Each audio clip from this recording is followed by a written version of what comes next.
Good morning, folks, and welcome back to Wilderness Wargaming. So, as promised, we're finally getting back to the camping videos and hiking and other wilderness vacation stuff. And I want to tell you about 5 ways you can save money while taking your family on vacation in the great outdoors. So, without further ado, let's get right into it. So, number 6. Oh, did I say number 6? Yes, I did say number 6. Why are you talking about number 6? I thought he said there were 5 ways. Well, that's because the first way, number 6, is a trap. And I'm going to tell you about number 6 because while it will save you money, it doesn't really work that well. So, number 6 is trying to save gasoline. Now, the easiest way to save gasoline is not to drive as far. So that part will work just fine. But depending on where you want to go, that may not be feasible. The reason that saving gas is kind of a trap is that it isn't real. Although gas is expensive, it isn't actually that possible on a single trip to save nearly enough to make a big difference without costing yourself more money in other ways. That's what I mean by that. Well, last summer, we drove about 4,000 miles on our trip, not counting driving around local areas once we were at a particular destination. We drove all the way to Tennessee to the Great Smoky Mountains National Park, and then up to northern Ohio to visit people, and then back to South Texas where we live. And it worked out almost exactly to 4,000 miles. This summer, we're going to be driving about 2,000 miles round trip because we are going somewhere closer, and that will save us some money in terms of gasoline. But one thing we did last summer was not use the car top carrier in an attempt to save fuel. And I thought, this is great. I'm going to save all kind of gas mileage by not having this big source of drag on top of my car.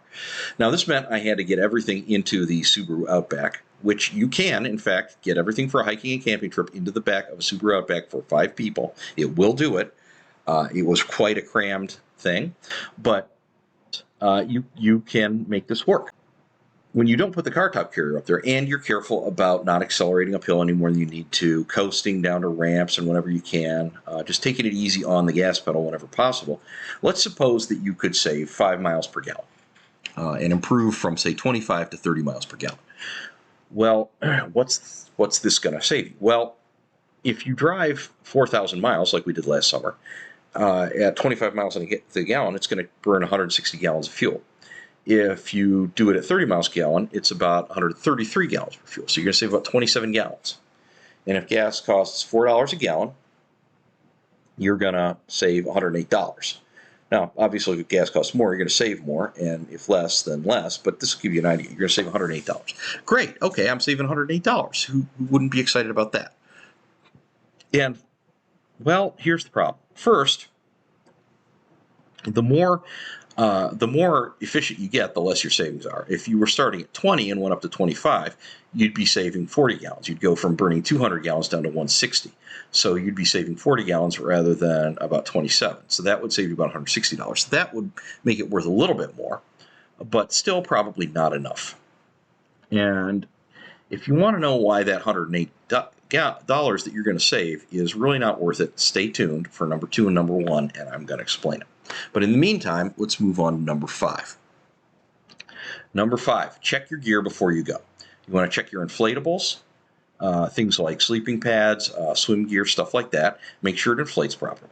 You want to check everything to make sure it isn't mildewed or damaged or anything like that over the course of the winter when it was packed away. Maybe rodents have gotten into it, chewed on it, anything like that.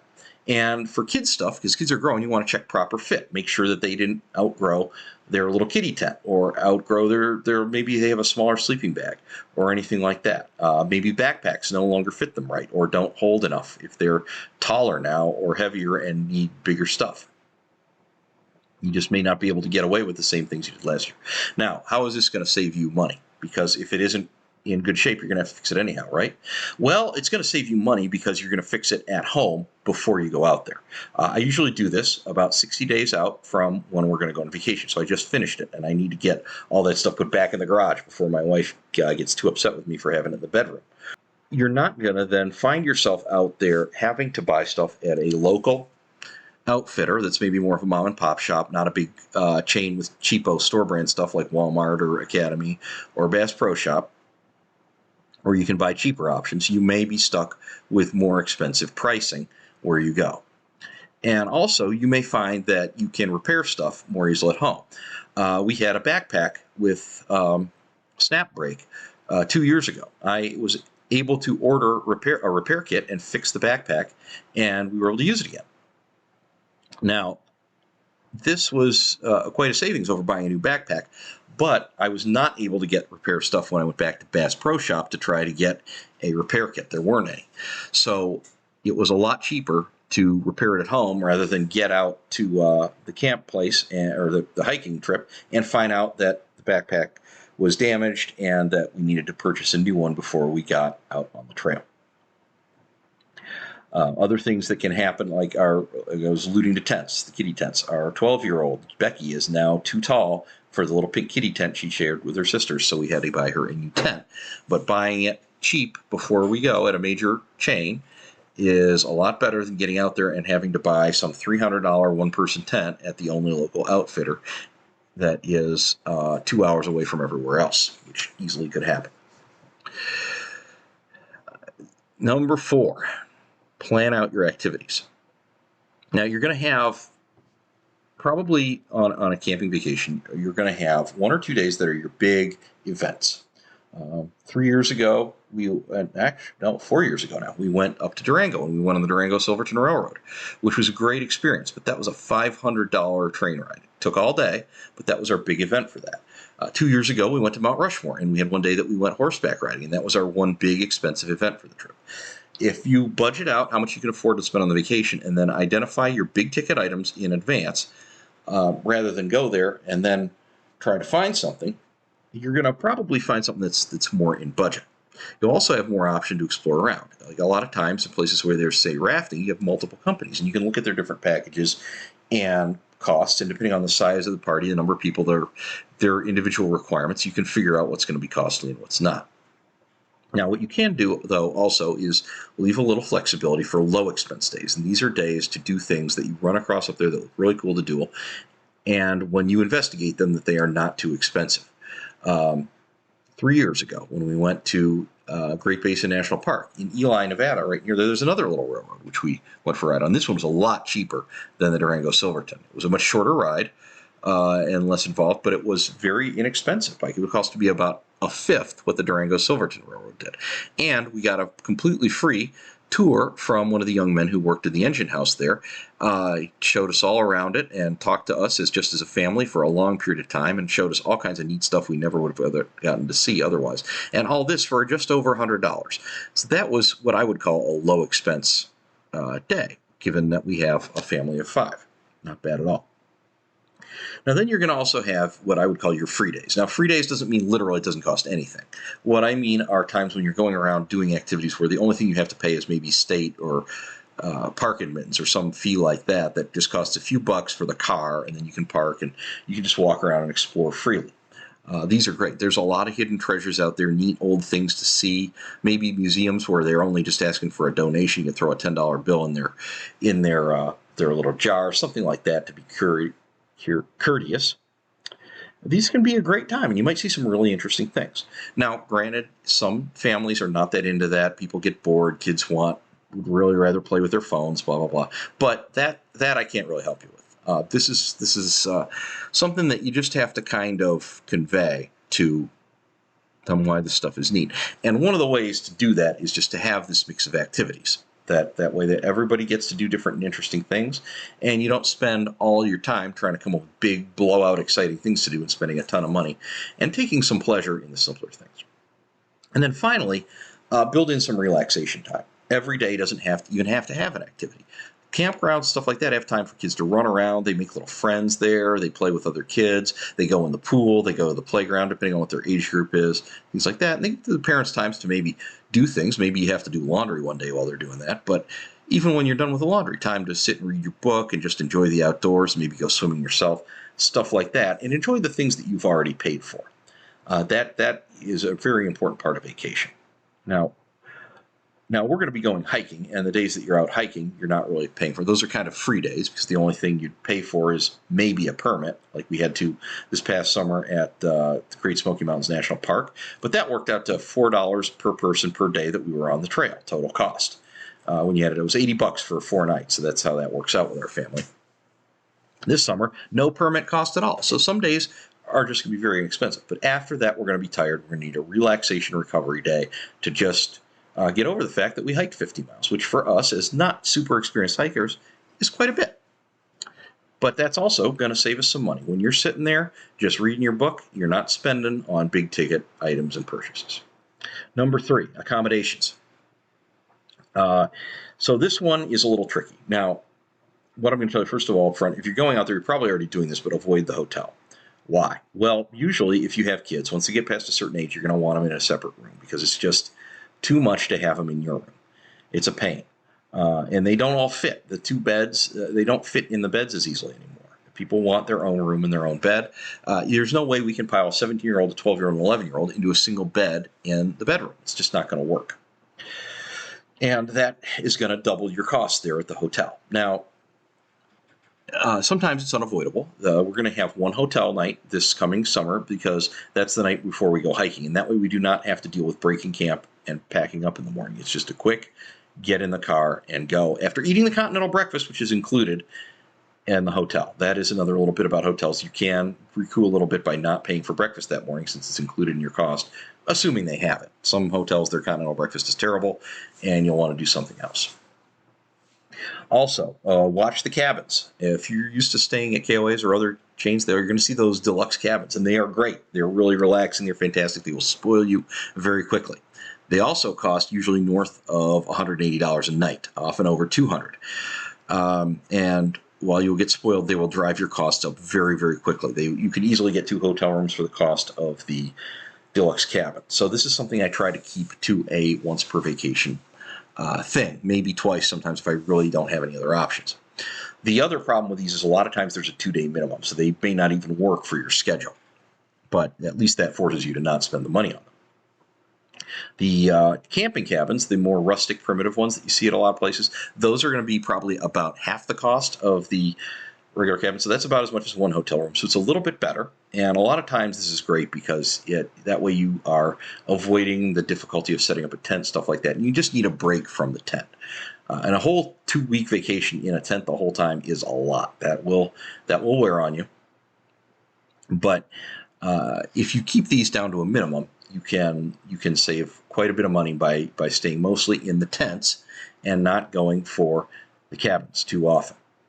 If you can look for, sometimes you'll find these on discount. If it's the last second they got one, they got to get rid of. I was able to find one for $50 a couple weeks ago when I was by myself and needed a place to stay. That was by far the best price I've ever had on a cabin. And this summer we have 3 nights and one for $70 a night, which is great. That's cheaper than a hotel room for one person.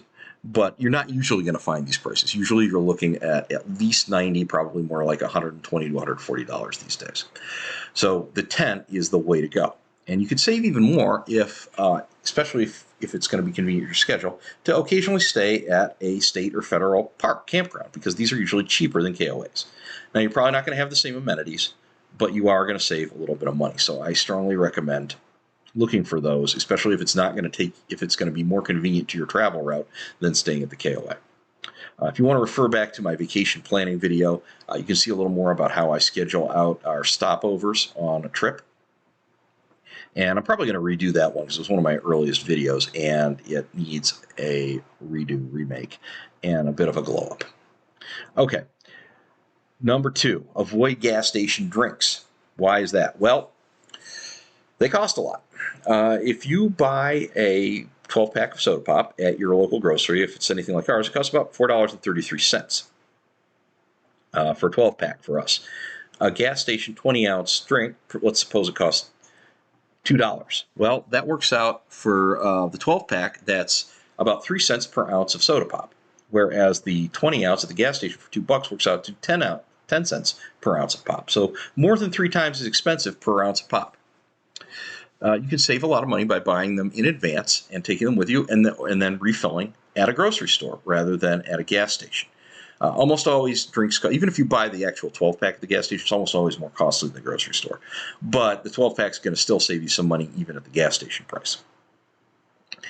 Another thing you can do, and this is a good idea anyhow if you're going to be outdoors in the heat, is drink water.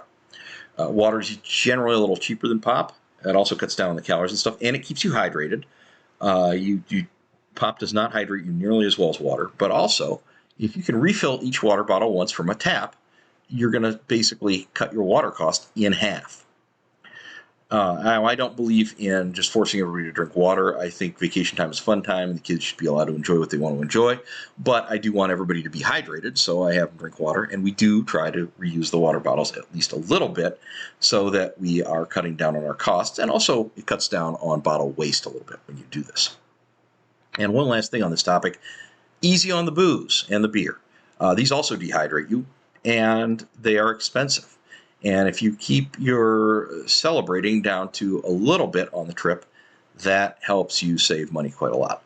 But you might be saying to yourself, I don't want to drink warm soda pop. And that refers me back to number one, which is bring the cooler. And this is why you don't want to try to save money by cutting down on gas by not having a car top carrier. Is you will probably find you can't fit a decent cooler in your car if you don't have a car top carrier, because you need that space for bags and other stuff.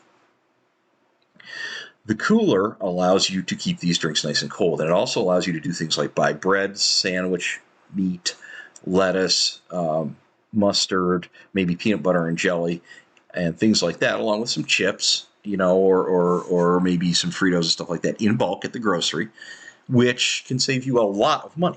It normally costs me about $10 a person to go to a fast food restaurant for lunch. But I can buy in three different kinds of lunch meat, some bread, some lettuce, and mustard at the store, and feed everybody for 2 days of lunch on that. Before the only thing I have to resupply probably is bread and maybe lunch meat. Now, this summer, we're going to plan this out because we have 3 days of driving before our hike. So we're going to probably try to eat lunch in the car like that for 2 days. And that'll run us out of that stuff. And then we won't have leftovers in the car while we're waiting to hike. What we do plan to do, also one thing we'll add to that after the hike is probably add peanut butter and jelly as an option. This will cost you probably about $35 or $40 for 2 nights. So that's as opposed to $50 a day for lunch. That's probably about $17 to $20 a day per lunch if you're buying the stuff at the store and eating it. This leaves me the other part of this also is plan out the meals. You're probably going to eat a couple of fast food lunches. Maybe 2 or 3 over the course of the trip. Try to keep it down to maybe 2 this summer. One will be the day we leave because of the aforementioned not wanting to have leftovers. And maybe 3. Because we'll probably want to stop at an Arby's at some point because my wife does like Arby's and it's not around down here. Same thing for breakfast. We'll probably once or twice want to try out a little local place for breakfast. And then we will probably have a Wendy's breakfast at one point because everybody loves the Wendy's breakfast. It's like a honey chicken sandwich, something like that. And that will be our lunches. Then we'll probably have about 3 to 4 dinners out. Now that'll account for 1 dinner out the night before we hike, and then 1 dinner out at each of the camp places we're staying afterwards. The one before is unavoidable, and you're always going to find restaurants you just really want to try. That works out to about 9 meals out, and we're going to eat about 13 on the trail. 9 plus 13 is 22. We're going to have 1 more as a continental breakfast. That's 23. We're going to have about 26 more meals that will be either prepared in the car for lunch or prepared at the campground. We're going to try to do campfire breakfast a couple times. And then, of course, the dinners. Out of that 26, though, we're going to keep a couple flex meals. And those are probably going to become the last thing, which is pizza. Now, pizza is always fun. Sometimes it's just fun to eat pizza and get it at the campground or go to a little pizza shop. And the reason I recommend pizza is you can usually buy 1 pizza and feed a whole family, or maybe 1 large and 1 small and feed a whole family. And since you're staying in the tent already to save money and probably don't have a fridge to keep leftovers, you don't want to order excessive pizza. You want to order just about the amount you are going to eat up. You might have 1 or 2 slices left over. You throw them in the cooler, and then somebody lucks out and gets them for lunch tomorrow, probably the 2 littlest ones.